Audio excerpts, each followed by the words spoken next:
นั่งพักก่อนแป้งตรงนี้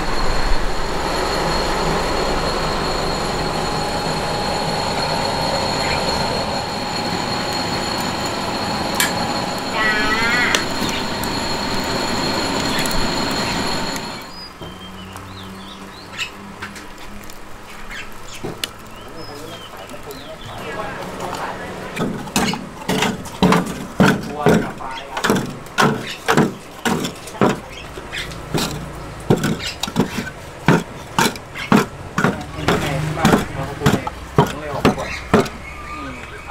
มาแล้ว4-5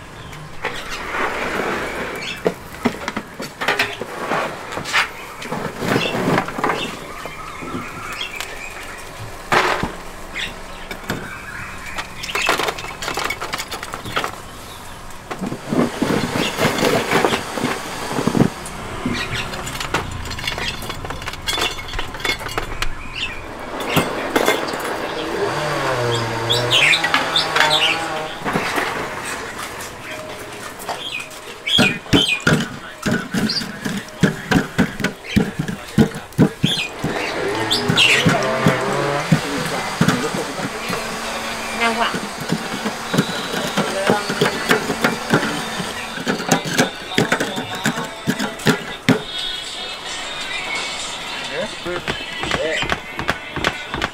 ถามดิเตี้ยเอ๊ะหายใจก็ต้องทำ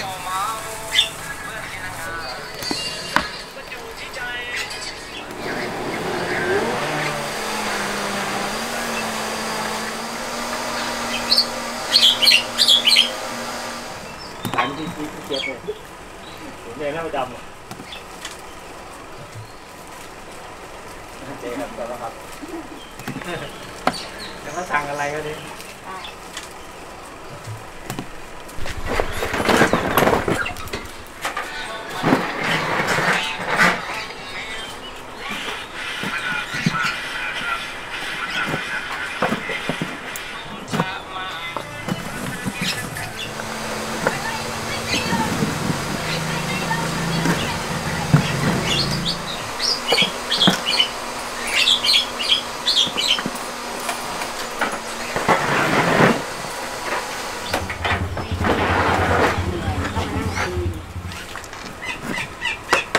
อย่างไหมอย่างไม่ไหมอ่ะ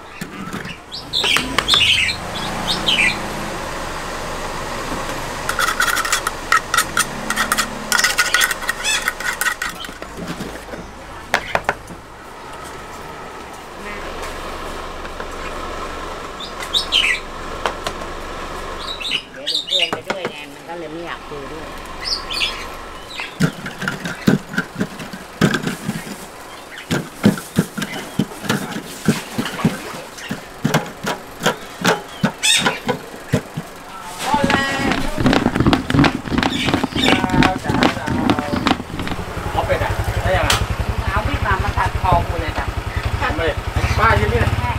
ผมมันพูดเล่นจะรอบหนึ่งถามที่เจ็บเลยเจ๊ครับแล้วครับเล่นไพ่แบบเงี้ยดูหน้าวัดเลยแล้วมาถามเปิดกาแฟกินเลยอะไรไม่ต้องซื้อเลยนี่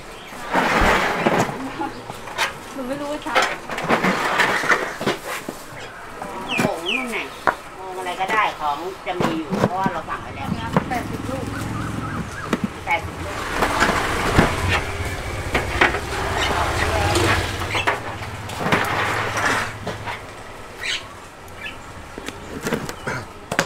ใส่แล้วก็ไม่รู้จะต้องเสียตังค์ยังไง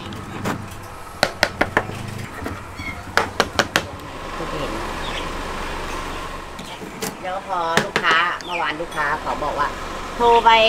ไลน์แมนแล้วขอไม่รับแล้วเงียบเลยแม่จมกับดินเลยเนี่ย ไม่ใช่ อันนี้ รถเมื่อไหร่ ไม่ใช่ อร่อยด้วยยอดจะได้ซื้อร้านหนูได้เก่งนะ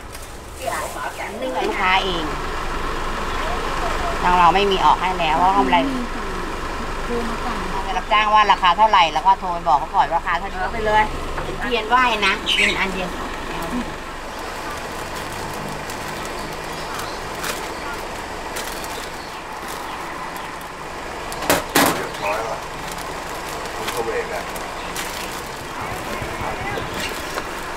คือขนมเราเนี่ยเราจะให้ชิมอยู่เรื่อยคืออร่อยก็คือถ้าเกิดคนท้องจะกิน5 ลูกครับ มันจะมีคนท้องขาดสักกี่คนที่จะขอกินไม่ได้ติดป้าย เอาขนมยัดท้องมาเดิน ได้นะ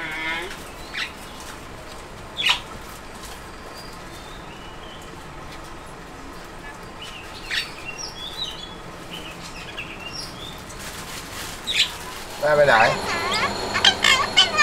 แม่ไปไหน ไม่มีอารมณ์ แม่ไปไหน ไ